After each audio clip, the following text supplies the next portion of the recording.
Hello friend, नमस्कार। मेरे इस यूट्यूब चैनल में आप सभी का स्वागत है। फ्रेंड्स, आज हम 1857 की क्रांति के बारे में डिटेल से जानेंगे।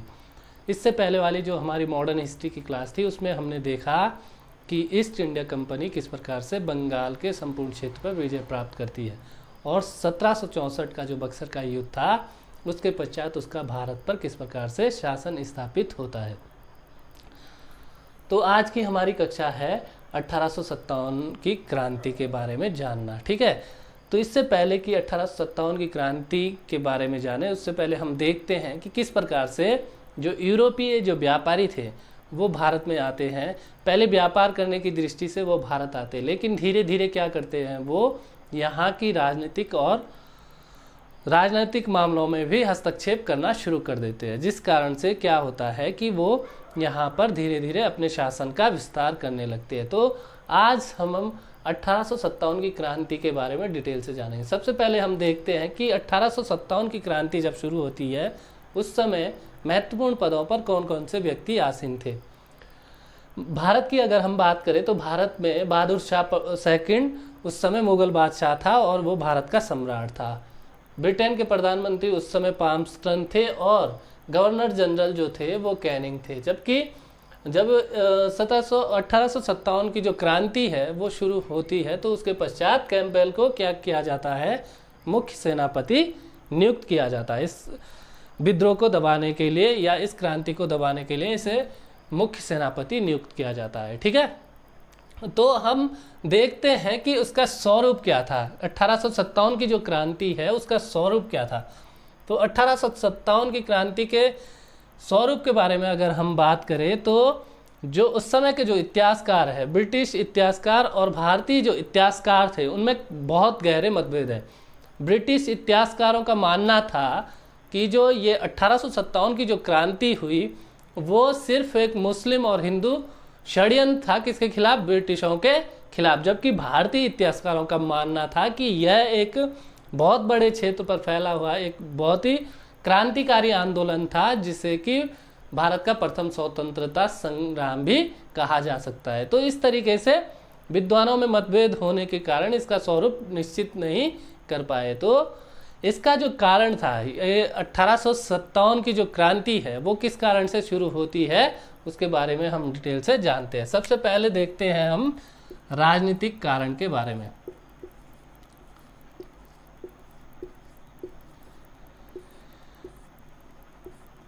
राजनीतिक कारण की अगर बात करें तो जब 1764 में बक्सर के युद्ध के पश्चात ब्रिटिश ईस्ट इंडिया कंपनी का भारत में शासन प्रारंभ हो जाता है तो उसके पश्चात उन्होंने बहुत सारे ऐसे नियम बनाए जिससे कि भारतीय लोगों के मन में ब्रिटिशों के विरुद्ध क्या कहते हैं, कटुता की भावना पैदा हो जाती है, उत्पन्न हो जाती है। ठीक है, जैसे कि वेलेस्ली के द्वारा चलाई गई जो सहायक संधि है उसके माध्यम से जो विभिन्न राज्यों को अपने ईस्ट इंडिया कंपनी में मिलाया जाता था, उससे यहाँ के राजाओं में गहरा असंतोष उत्पन्न हो गया। दूसरा, जो डलहौजी थे उन्होंने राज्य हड़प की नीति अपनाई, जिसके कारण से भी भारतीय राजाओं के मन में एक बहुत ही ज़्यादा कटुता की भावना अंग्रेजों के प्रति उत्पन्न होती है, जो कि आगे चलकर एक क्रांति का रूप ले लेती है। ठीक है, तो इस प्रकार से बहुत सारे ऐसे राजनीतिक कारण थे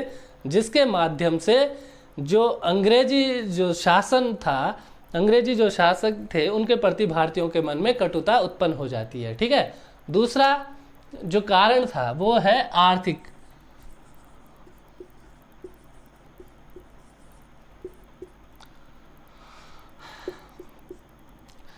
ब्रिटिशों का जो ब्रिटिश ईस्ट इंडिया कंपनी थी उनका एकमात्र उद्देश्य था भारत से ज़्यादा धन संपदा को लूटना। ठीक है, इसी कारण से क्या करते हैं, भारतीयों पर वो बहुत अधिक मात्रा में करारोपण करते हैं और भारतीय उद्योगों को नष्ट करते हैं तथा भारतीय कृषि व्यवस्था को भी ध्वस्त करते हैं। जैसे कि उस समय जो लगान की जो दर थी वो बहुत ऊंची थी और जब भारत में अकाल की अवस्था आती है, जब भारत में अकाल पड़ता है तो भारतीय जो कृषक थे या भारतीय जो जमींदार वर्ग था वो लगान को वहन नहीं कर पाता है, जिस कारण से लगान को उनसे ज़बरदस्ती वसूला जाता है। लगान को ज़बरदस्ती वसूलने के कारण वो जो जमींदार वर्ग है वो साहूकारों से कर्ज लेने पर मजबूर होते हैं, और जब वो कर्ज लेते हैं तो उस कर्ज को वो नहीं चुका पाते हैं, जिस कारण से वो क्या हो जाते हैं, एक ऋण जाल में फंस जाते हैं। ठीक है,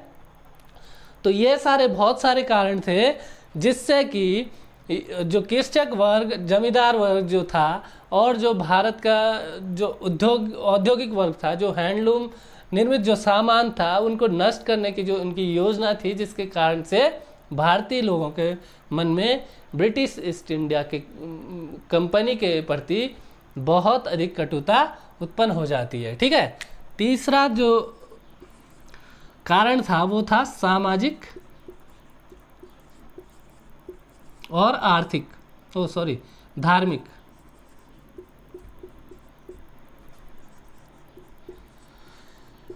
यानी कि जब ब्रिटिश ईस्ट इंडिया कंपनी का भारत में शासन स्टार्ट होता है तो उन्होंने देखा कि भारतीय समाज में बहुत सारी ऐसी कुरीतियां हैं जिसको खत्म करना बहुत ज़रूरी है। अब जब 1835 में विलियम बेंटिंग के द्वारा सती प्रथा का उन्मूलन करना और क्या कहते हैं बाल विवाह पर नियंत्रण लगाना या बाल विवाह को निषेध करना तथा विधवा पुनर्विवाह को प्रेरित करना भी इसमें शामिल था। तो जब ये सारे कानून जब आते हैं तो उसके माध्यम से भारत में जो एक वर्ग था, रूढ़िवादी जो वर्ग था, जो पुरानी सोच वाले जो लोग थे, उन्होंने इसको एक्सेप्ट नहीं किया। उनको लगा कि जो ईस्ट इंडिया जो कंपनी है वो भारतीय मामलों में ज़बरदस्ती दखल दे रही है, जिस कारण से एक जो वर्ग है वो उससे ईस्ट इंडिया कंपनी से नाराज़ हो जाता है और जो विद्रोह में महत्वपूर्ण भूमिका निभाता है। ठीक है, चौथा कारण है सैनिक कारण।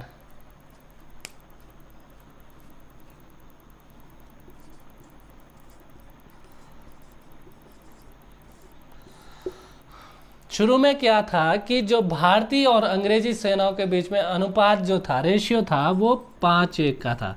यानी कि 5 सैनिकों में 1 अंग्रेज सैनिक था। ठीक है, इतने अधिक सैनिक होने के पश्चात भी जो अंग्रेज जो लोग थे, गोरे जो लोग थे, वो भारतीय सैनिकों से क्या करते थे, भेदभाव करते थे।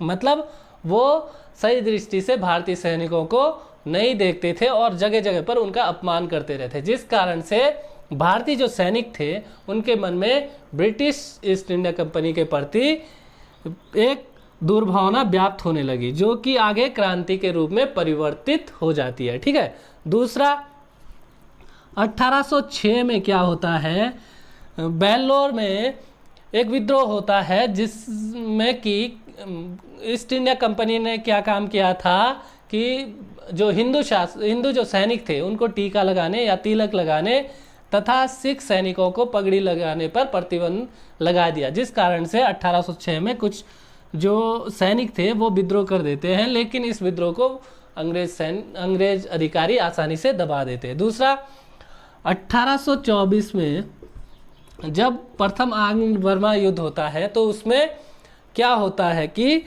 भारतीय सैनिकों को समुद्र पार करके बर्मा जाना होता था, लेकिन उस समय हिंदू धर्म में ये मान्यता थी कि यदि कोई हिंदू समुद्र को पार करता है तो उसका जो धर्म है वो नष्ट हो जाता है, जिस कारण से बहुत सारे सैनिकों ने समुद्र पार करना मना कर दिया। ठीक है, और वो विद्रोह कर देते हैं। ठीक है, जिस कारण से इस विद्रोह को भी अंग्रेजी जो अधिकारी है वो आसानी से दबा देते हैं।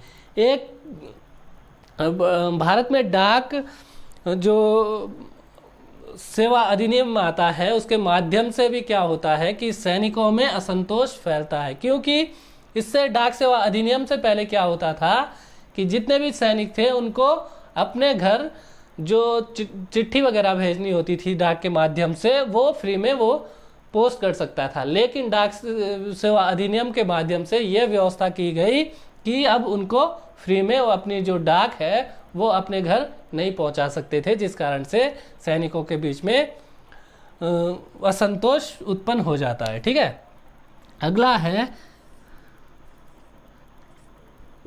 लेक्स लोकी कानून। लैक्स लॉ की कानून के माध्यम से क्या किया गया कि कोई भी व्यक्ति, कोई भी हिंदू या मुस्लिम जो व्यक्ति है, अगर वो ईसाई धर्म को ग्रहण करता है तो उसको क्या होता है, जो उसके बाप की जो संपत्ति है उस पर उसका अधिकार होगा। पहले क्या होता था कि यदि कोई व्यक्ति ईसाई धर्म को स्वीकार करता था तो उसको उसके बाप की संपत्ति से बेदखल किया जाता था, लेकिन इस कानून के पश्चात वो अपने बाप के संपत्ति में बराबर का हकदार कहलाने लगा, जिससे कि भारतीयों के मन में अंग्रेजों के प्रति वैमनस्य उत्पन्न हो जाता है। ठीक है, अगला है तत्कालिक कारण।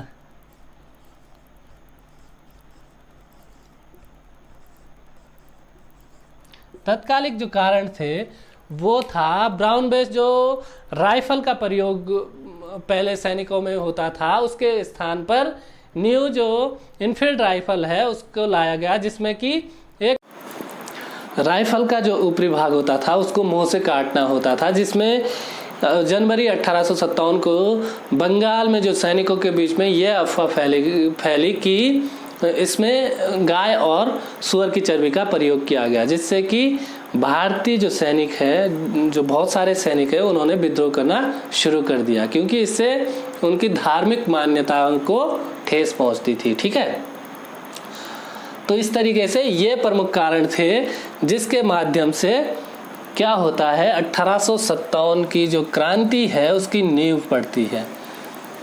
अगला है इसका प्रारंभ। प्रारंभ की अगर हम बात करें, जनवरी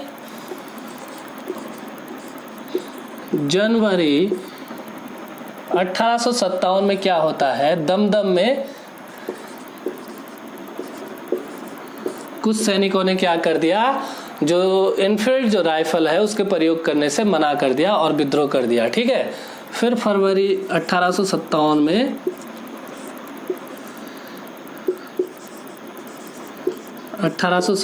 में बहरामपुर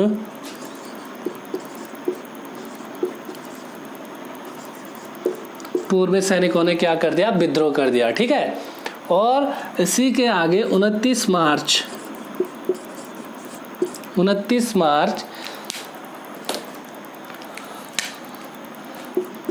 1858 में क्या होता है कि जो मंगल पांडे नामक एक सैनिक थे, हिंदू सैनिक,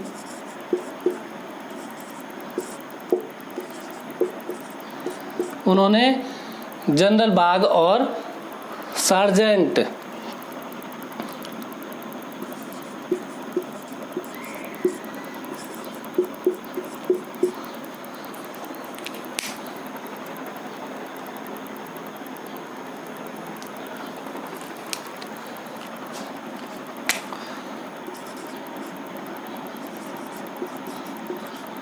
ह्यूडसन पर गोली चला दी, जिसमें कि जनरल जो बाग थे उनकी मृत्यु हो जाती है और ह्यूडसन घायल हो जाते हैं। ठीक है, तो इस तरीके से उनको क्या किया जाता है, 8 अप्रैल को फांसी दी जाती है। मंगल पांडे को फांसी दी जाती है। ठीक है, इसी तरीके से जब मंगल पांडे को फांसी दी जाती है तो 24 अप्रैल को 99 सैनिकों ने इस राइफल का प्रयोग करने से मना कर दिया, जिसमें से कि 85 जो सैनिक थे उनको क्या किया गया, 10 साल की सजा दी गई और जेल में डाल दिया गया। इसी के पश्चात 9 मई को यह सजा दी जाती है। 9 मई 1857 को उन 85 सैनिकों को सजा दी जाती, 10 वर्ष की सजा और जेल में डाल दिया जाता है। ठीक है, उसके पश्चात क्या होता है, 10 मई को मेरठ के सभी जो भारतीय सैनिक थे उन्होंने विद्रोह कर दिया। उन्होंने क्या करा, वहां का शस्त्रागार लूट लिया और जो अंग्रेजी सैनिक थे उन पर गोली चला दी तथा यहां से दिल्ली की ओर, मेरठ से दिल्ली की ओर चल दिए। 11 मई को वो दिल्ली पहुंचते हैं। 11 मई को दिल्ली पहुंचते हैं तथा 12 मई को दिल्ली पर अधिकार कर लेते हैं और बहादुर शाह जफर को अपना सम्राट घोषित करते हैं। ठीक है, 12 मई को वो क्या कर देते हैं, बहादुर शाह जफर को अपना सम्राट घोषित कर देते हैं। ठीक है, तो इस तरीके से क्या होता है, ये 1857 की क्रांति की शुरुआत हो जाती है।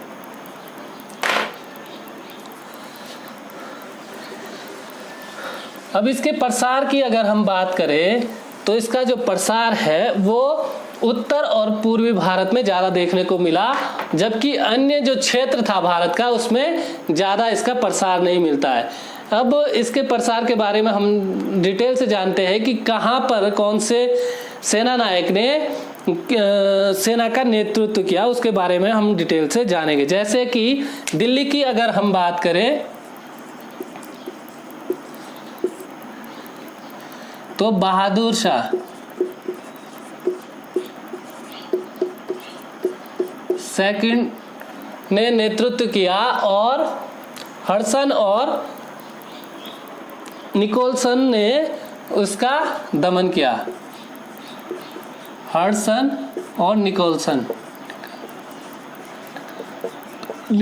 ने इसका दमन किया। बाद में क्या होता है कि निकोलसन तो मारा जाता है और हडसन ने इस विद्रोह का दमन किया, तथा जो हुमायूं का मकबरा है वहां से बहादुर शाह द्वितीय को गिरफ्तार कर दिया जाता है और रंगून भेज दिया जाता है, जहां पर 1862 में इनकी मृत्यु हो जाती है। ठीक है, और इसके अलावा लखनऊ में बेगम हजरत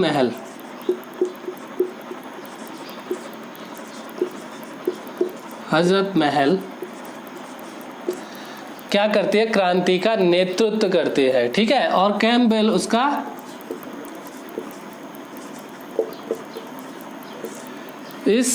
उसको दबाता है। कैम्पबेल के द्वारा ये जो विद्रोह है ये दबाया जाता है। ठीक है, बेगम हजरत महल क्या होती है, नेपाल चले जाती है। ठीक है, भागकर नेपाल चले जाती है। उसके पश्चात अगर कानपुर की बात करें, कानपुर का जो नेतृत्व है वो नाना साहेब ने किया तथा तात्या टोपे ने इनका साथ दिया। ठीक है, इसको भी कैम्पबेल ने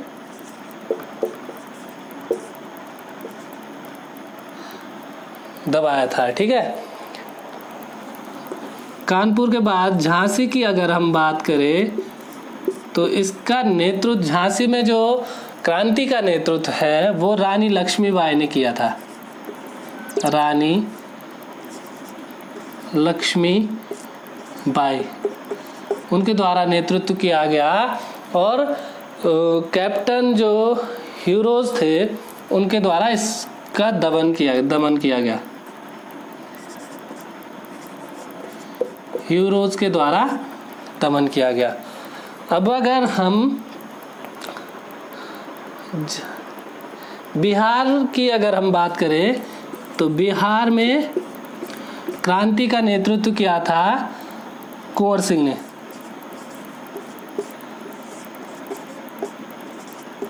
ने और कैप्टन विलियम टेलर ने उसका दमन किया।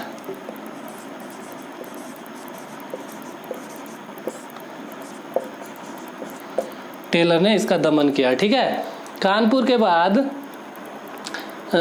बिहार के बाद इलाहाबाद में लियाकत अली ने इसका नेतृत्व किया।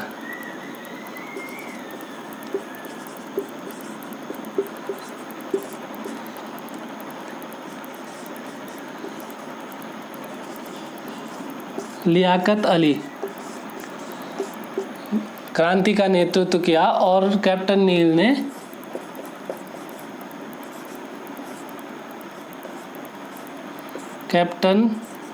नील ने उसको दबाया। अब है बरेली में खान बहादुर खान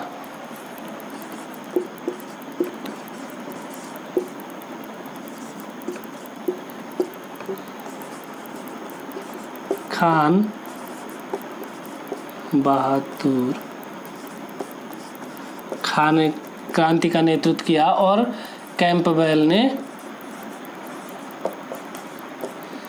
इसको दबाया। ठीक है, तो यहाँ पर क्वेश्चन बनते हैं कि दिल्ली में जो क्रांति का नेतृत्व है या जो विद्रोह का नेतृत्व है वो उसके किसके द्वारा किया गया, या पूरे भारतवर्ष में इस क्रांति का नेतृत्व किसके द्वारा किया गया। तो उसका आंसर है बहादुर शाह द्वितीय। ठीक है, और लखनऊ में बेगम हजरत महल और कैंपबेल ब्रिटिश जो ईस्ट इंडिया कंपनी का सेनापति था जिसने उसको दबाया। कानपुर में नाना साहेब और तात्या टोपे जो थे उन्होंने उनका साथ दिया और कैंपबेल ने इस विद्रोह को दबाने में महत्वपूर्ण भूमिका निभाई। झांसी की अगर हम बात करें तो रानी लक्ष्मीबाई इस विद्रोह का नेतृत्व कर रही थी और ह्यूरोज जो थे कैप्टन ह्यूरोज उन्होंने इस विद्रोह को दबाया था। बिहार में कुंवर सिंह ने नेतृत्व किया और विलियम टेलर ने उसको दबाया। इलाहाबाद की अगर हम बात करें तो लियाकत अली ने उसका नेतृत्व किया, विद्रोह का नेतृत्व किया और कैप्टन नील ने इस विद्रोह को दबाया। जबकि बरेली में खान बहादुर खान ने और कैंपबेल ने उसको क्या करा, इस विद्रोह को दबाने में महत्वपूर्ण भूमिका निभाई। एक चीज और, इस विद्रोह की जो प्रतीक चिन्ह था जिसके माध्यम से यह विद्रोह पूरे भारत में फैला वो था कमल और रोटी। तो विद्रोह का जो प्रतीक चिन्ह था वो कमल और रोटी थे। ये क्वेश्चन बनता है कि 1857 की क्रांति का प्रतीक चिन्ह क्या था, तो उसका आंसर है कमल और रोटी। तो यहाँ पर हम देखते हैं कि भारत का जो उत्तरी भाग है और पूर्वी भाग है वहाँ पर इस विद्रोह का ज़्यादा केंद्र था। दक्षिण और आपका पश्चिम और उत्तरी जो भारतीय भाग था उन्होंने इस विद्रोह में हिस्सा नहीं लिया, यानी कि उन्होंने अंग्रेजों का साथ दिया, जिस कारण से यह विद्रोह क्या नहीं हो पाया, सफल नहीं हो पाया। तो इसकी असफलता का प्रमुख कारण क्या था कि एक तो इसमें जो नेतृत्व करता थे वो किसी एक के नेतृत्व में नहीं लड़ा गया, बल्कि जगह जगह विभिन्न व्यक्तियों के द्वारा इसका नेतृत्व किया गया, जिसके कारण से ये जो आंदोलन है यह बिखर जाता है और अपनी जिस लिए ये आंदोलन हुआ था उसको प्राप्त नहीं कर पाता है और इच्छा शक्ति की भी इसमें कमी रही, जिस कारण से यह असफल हो जाता है। ठीक है, अब इस आंदोलन का महत्व क्या है, ये जो 1857 की जो क्रांति है उसके पश्चात भारतीय लोगों को यह लगने लगा कि सिर्फ सैनिक शक्ति के बल पर हम अंग्रेजों को नहीं हरा सकते हैं। जब तक यहाँ के सभी लोगों का इस युद्ध में यानी कि अंग्रेजों के विरुद्ध खड़ा नहीं होता है, प्रत्येक व्यक्ति जब तक अंग्रेजों के विरुद्ध खड़ा नहीं हो सकता है तब तक हम अंग्रेजों को नहीं हरा सकते हैं। अर्थात राष्ट्रीयता की जो भावना का जो प्रचार और प्रसार है वो 1857 की क्रांति के पश्चात भारतीय लोगों के मन में उत्पन्न होता है। इससे पहले क्या था कि हम छोटे छोटे टुकड़ों में बटे थे, हम सिर्फ अपने राज्य के लिए लड़ते थे, लेकिन इसके बाद अब यह आवश्यकता महसूस की जाने लगी कि यदि हमें लड़ना है तो सबको मिलकर लड़ना होगा एक भारतीय के तौर पर, और तभी हम क्या कर सकते हैं, अंग्रेजों को यहाँ से हराकर बाहर फेंक सकते हैं। तो यह इसका महत्व था। अब इसकी परिणाम की अगर हम बात करें तो इसके परिणाम ये रहे कि ईस्ट इंडिया कंपनी जो अब तक सर्वा थी भारत में, उसके शासन को समाप्त कर दिया गया। ठीक है, उसका जो शासन है, भारत का जो शासन है वो सीधा अब ब्रिटिश क्राउन के पास चला जाता है, यानी कि भारत अब ब्रिटिश क्राउन के सीधे अंडर आ गया। अब कंपनी का जो कार्य है वो एकमात्र कार्य है व्यापार करना, और भारत के गवर्नर जनरल को वायसराय बना दिया गया। ठीक है, और भारत के मामलों को देखने के लिए एक भारत सचिव की नियुक्ति भी कर दी जाती है जो कि भारतीय मामलों को देखेगा। तो इस तरीके से क्या होता है, 1857 की जो क्रांति है भले ही वो अपने पूर्ण रूप से सफल नहीं हो पाती है, लेकिन भारतीयों के प्रति एकता को बांधने में यह क्रांति जरूर सफल रहती है, और जो आगे चलकर भारत के स्वतंत्रता संग्राम में एक महत्वपूर्ण भूमिका निभाती है। इससे पहले भारतीय जो लोग हैं वो छोटे छोटे विद्रोह होते रहते थे, यानी कि छोटे छोटे स्तर पर अंग्रेजों से भिड़ते थे, लेकिन यह एकमात्र एक ऐसा आंदोलन है जिसमें इतने बड़े रूप में अंग्रेजों को लड़ना पड़ा और बहुत सारी जगह पे उसे हार का मुंह भी देखना पड़ा, जिसके कारण से क्या होता है, कंपनी का जो शासन था, जो गुंडा राज था, वो अब खत्म होता है और भारत का जो शासन है वो सीधा ब्रिटिश क्राउन के हाथों में जाता है और भारतीय लोगों के अंदर एक राष्ट्रीयता की भावना को जागृत करने में महत्वपूर्ण इस भूमिका निभाता है। तो इस तरीके से यह हमारी कक्षा खत्म होती है। तो फ्रेंड, आज की यह कक्षा यहीं पर समाप्त करते हैं। तो यदि आपको वीडियो पसंद आई तो मेरे चैनल को लाइक करें, सब्सक्राइब करें तथा शेयर करना ना भूलें। तो फ्रेंड्स, मिलते हैं अगले वीडियो में, तब तक के लिए जय हिंद।